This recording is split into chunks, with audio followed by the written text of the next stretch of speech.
Merhaba sevgili takipçilerim, sevgili izleyicilerim.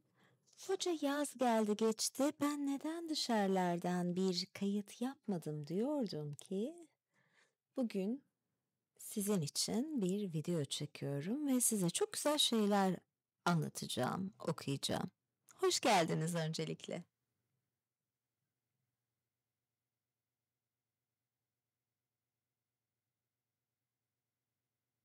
Bugün size sirenlerden bahsetmek istiyorum.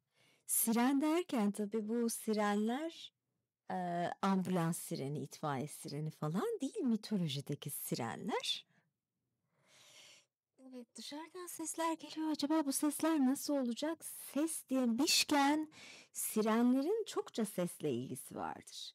Şimdi bu sirenler size tarifini vereyim değil mi? Anlatayım kimdir bunlar, nedir? Belki duymuşsunuzdur, belki biliyorsunuzdur. Hatta Sirenler diye bir dizi de çıkmıştı. Şöyle alıyorum.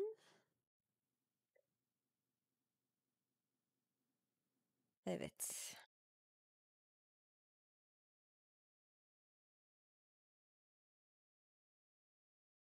Şimdi gözlüğümü alayım ve size sirenlerden okumaya başlayayım. Benim gözlüğüm dışında, evet gözlüğüm ve ışığı arttırmam gerekiyor. Çok karanlık oldu burası.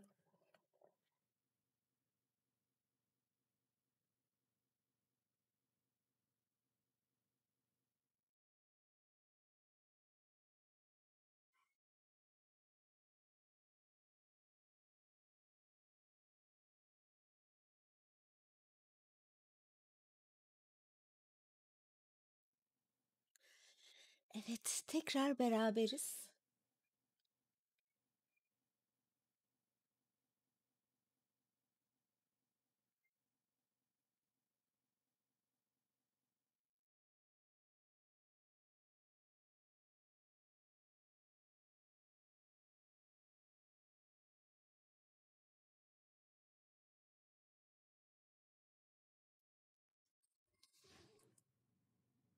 Evet, sirenler bir deniz ilahı ya da ilahları. Muhteşem sesleri var ya da böyle baştan çıkarıcı, hipnotize edici sesleri var ve o sesleri duyanlar o seslere kapılıyor. Bir şekilde etki altına giriyorlar. Sirenleri anlatmak isteyen bir kimsenin ırmak tanrılarımızın en seçkini Forkis'in yanı sıra sirenlerin babası diye tanımlanan Akelos'un da adını anması gerekir. Hesiodos gümüş girdaplı Akeolos'u Tetis ile Okyanos'un oğulları arasında ırmak tanrıları arasında sayar. Ama ilk sırada değil. Homeros ise bir defasında onun her şeyin menşei, okyanustan bile önce geldiğini söylemiştir. Denizin ve ırmakların, pınarların ve kaynakların menşeinin Akelos olması da mümkündü. Okyanos boğa boynuzlu ve sakallı biri olarak betimleniyorsa bunun örneği Akeolos'tu. Okyanus'un gür saçlı başından nihayetinde sadece onun maskesinden karanlık ve neredeyse hüzünlü bir ciddiyete sahip yüzünden ıstakoz kıskaçları ve ön yargıları çıkıyordu. Boğa boynuzunun Akeolos öykülerinde özel bir işlevi vardır. Herakles yalnız deniz yaşlısı ile Triton'la değil, bu su tanrısıyla da mücadele etmiştir. Akeolos'un bedeninin alt kısmı deniz yaşlısı ile Triton'da olduğu gibi yılana benzer bir balık biçimindeydi. Boynuzlarından birini Herakles koparmıştı. Yaradan akan kan damlalarından ise sirenler doğmuştu. Bu Erinillerinkine benzer bir doğumdur. Erinilerde söyledikleri şeyler çıkıyordu. Bunların söyledikleri böyle kader ve olacaklar ile ilgiliydi Eriniler. Boynuzlardan akan kanlardan doğmuş yani sirenler. Eski dilde onlara Sirenius deniyordu. Bu eril sözcük bir bal ve yaban arısı türünün de tanımıydı ki bu akla hemen Grailardan Pemherodo'yu akla getiriyor. Antik dönem sanatçıları ve vazo ressamları sakallı erkek sirenlerden de bahsediyorlardı. Onların karma bir varlık değil, bir erkek ya da dişi siren oldukları genellikle dış görünüşlerinin kuşa benzemesinden anlaşılır. Şöyle bir şey vardı, bu dizide Netflix'te olan bir diziydi. Bu Netflix dizisinde de zaten kuşlar vardı, vahşi kuşlar vardı. Julianne Moore oynuyordu. Böyle kuşlar falan geliyordu bolca. İşte sirenleri oradan öyle bir bağdaştırma kurmuşlardı ama hipnotize edici bir güçleri vardı. Evet. Ve bir adada yaşıyor sirenler. Buna bir insan başı, sık sık da kadın göğsü ve kolları eklenir. Kuş tırnakları kimi zaman çok güçlü şekilde betimlenmiştir ve sirenlerle sfinksler arasındaki yakın akrabaları ele vermek ister gibi aslan pençesi halinde değişebilmektedirler. Kuğu benzeri bakire, graylardan başka gorgo yüzlü ve iki çift kanatlı bir kuş elleriyle çırpınan bir delikanlıyı yakaladığı ve kapıp kaçtığı zaman Medusa da onlara yakın olur. Kapıp kaçan bir varlık daha çok bu işlevlerine göre tanımlanan harp harpiyadır. Sirenler ise kuş görünüşleri dışında kendilerini Musalarla ya da müzlerle birleştiren sanatla nitelenirler. Müz, Musa demişim ama Musa değil bu. Müz şey gibi düşünün zaten. İlham, sanatla ve ilham perileri. Ellerinde bir lir vardır ya da çifte kaval üflerler yahut iki siren betimlenirse biri lir öteki kaval çalar. Şarkıyla da eşlik ederler.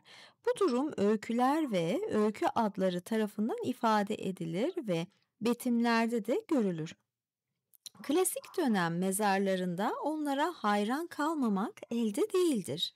Sirenler oraya kadar denizcilerin masallarından değil, başka eski ve bugün unutulmuş öykülerden çıkarak ulaşmışlardır. Şöyle biraz daha yaslanarak mı okusam acaba? Bakayım mikrofonu.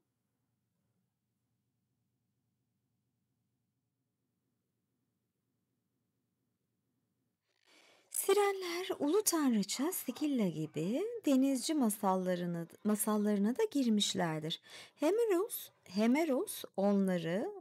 Hemeros değil pardon, Homeros da Homeros onları son derece yalancı Odysseus'un ağzından anlatır.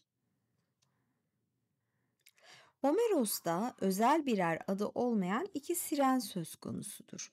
Buna karşılık eski bir vazo resminde bir siren adı okunur. Özlem uyandıran sesli Himeropa. Daha sonra üç sirenden oluşan iki özel grubun adları geçer.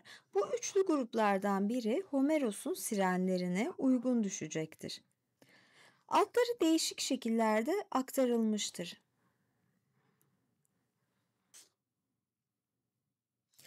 Ve bu büyüleyen demekmiş. Zira telgeğin büyülemek anlamına gelir. Agope, aglaophonos ya da aglaopheme harikulade sesli demekmiş. Peisinoe ya da Pasinoe'nin anlamı eğer birinci şekli doğruysa aldatan olabilir. İkinci üçlü gruba Güney İtalya'da Tyrrhenian Denizi sahillerinde yüceltilen sirenler oluşturur. Neapolis yani bugünkü Napoli'de Partenope, Bakire Napoli'nin güneyinde Laodikea, Beyaz Tanrıça ve Ligenia, tiz sesli gibi isimler var. Ay. Şöyle birazcık yanaşacağım.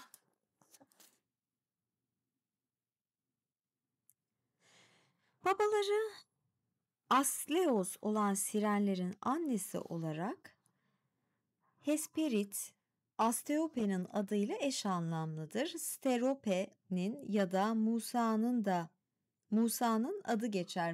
Muse'un adı geçer diyorum ben. Musa demiyorum. Daha eski öyküler başka bir anneden söz etmiştir ve Persefone ile yakın ilişkisi olduğu da belirtilmiştir. Anlatılana göre sirenler Hades kraliçesinin refakatçisiydi. Kaytyo'nun yeraltı kızlarıydı ve onları Persefone göndermişti. Çok eski bir vazo resminde tahta oturan ulu bir tanrıçanın önünde yukarıdan iki küçük kuşun saldırdığı Odysseus'un gemisine yüzlerini çevirmiş iki sirenin şarkı söylediği görülür. Sirenlerin görevi yaklaşanları Hades kraliçesinin yanında karşılamak ve müziğin şarkının sevimli sesleriyle büyüyerek yalnız bahtsız denizcileri değil, Hades'e girmek zorunda olan herkesi kraliçeye takdim etmekti.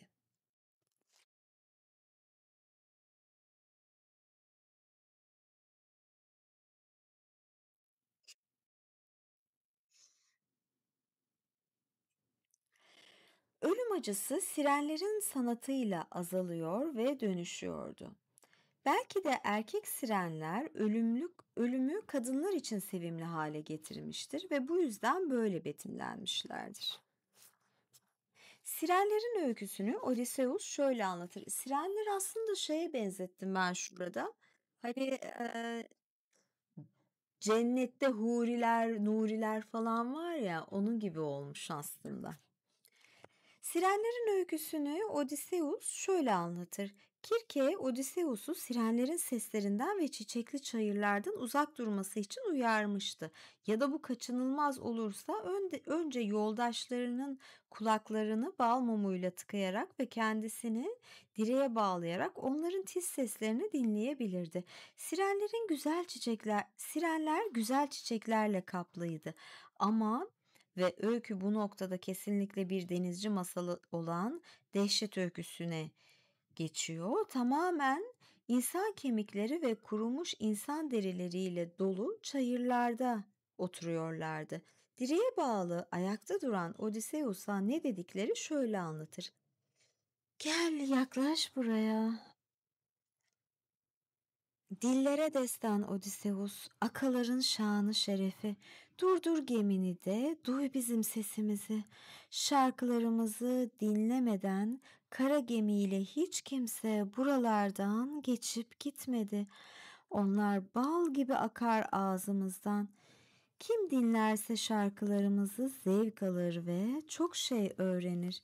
Zira biliriz biz Troya'nın çevresinde tanrıların Akalara ve Troyalılara ne acılar çektirdiğini ve biliriz biz topraklar üstünde her zaman her yerde ne olup bittiğini. Odysseus güya bu sözler üzerine bağlarından kurtulmak istedi ama yoldaşları onun bağlarını daha da sıkılaştırdılar. Bu sözlerin etkisi şaşılacak bir şey de değildi. Çünkü sirenler kendilerine böyle sözlerle her şeyi bilen kehanet tanrıçaları süsü veriyorlardı ve gerçekten de saygı gösterilen yerlerde bulunuyorlardı. Buna rağmen onlar ölüm ve aşk tanrıçalarıydı. Yeraltı dünyasının tanrıçasına hizmet ediyorlardı. Ölüler dünyası tanrıçasının deyim yerinde ise kendisi de ölüydü. Sirenler ölüme hizmet ediyorlardı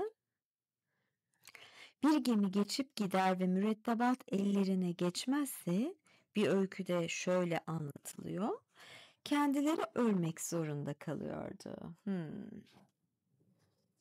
O yüzden mutlaka ele geçirmek zorundalar. Odysseus ve yoldaşları kurtulmayı başarınca onlar da intihar ettiler.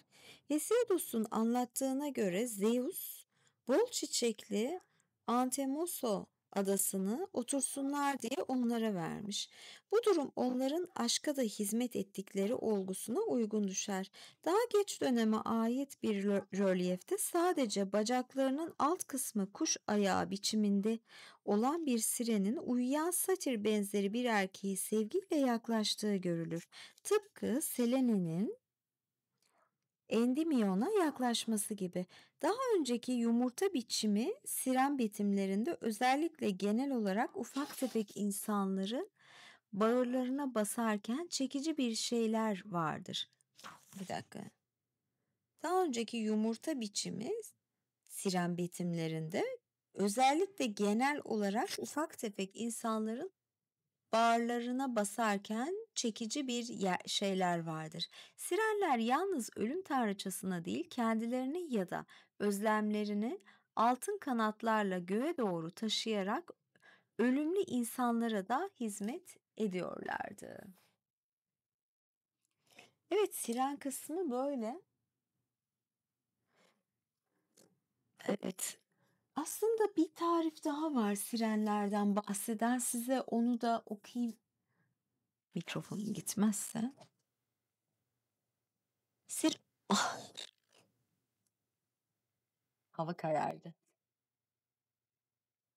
Sirenlerin de deniz ilahları arasında anılması gerekir. En çok da Odysseus'un aralarından arkadaşlarını şarkılarıyla baştan çıkarmadan geçirmeyi nasıl başardığını anlatan hikayeyle tanınırlar. Arkadaşlarının kulaklarını bal mumuyla kapatıp kendini gemi deniz direğine bağlayarak tedbir almıştır. Sirenler ya da perilerden biriyle birleşen nehir tanrısı Akelos'un ya da Phorkys ile Keto'nun kızları olarak sayılmışlardır. Homeros'ta yalnızca 2 sirenden bahsedilir. Ancak sonraları 3-4 tanesi daha tanınmış ve Argonotların ya da Persephone'nin kaçırılmasına dair Sicilyalıların hikayesi gibi çeşitli efsanelerde kendilerinden bahsedilmiştir. Demeter'in onların vücudunu kuşa dönüştürdüğünden bahsedilir. Çünkü aşağı dünyanın tanrısı tarafından kaçırıldığında arkadaşları Persephone'ye yardım etmeyi reddetmişlerdir. Sanatta harpiyalar gibi kanatları ve balık ayakları olan genç kadınlar olarak tasvir edilirler. Bazen hep birlikte sadece insan yüzleri olan kuşlar halinde, diğer zamanlarda ise kolları ve vücutları kadın olup genellikle ellerinde müzik aletleriyle karşımıza çıkarlar. Şarkıları baştan çıkardığı kişilerin ölümü anlamına geldiğinden çoğunlukla ölüm cinleri olarak mezarların üzerinde betimlemelerine rastlanır.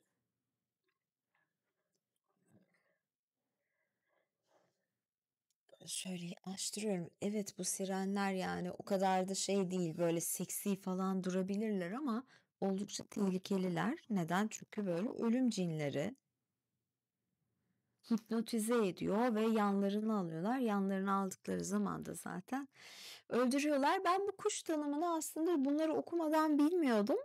Dizide de kuşlar vardı. Bağlantıyı şimdi daha net kuruyorum.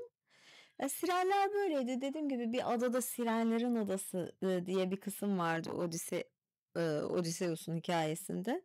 Belki bilirsiniz. O yüzden ben de size bunu okumak istedim. Deniz kenarından, açık havadan okumak istedim. Böyleydi. Tekrar görüşmek üzere. Sevgiler.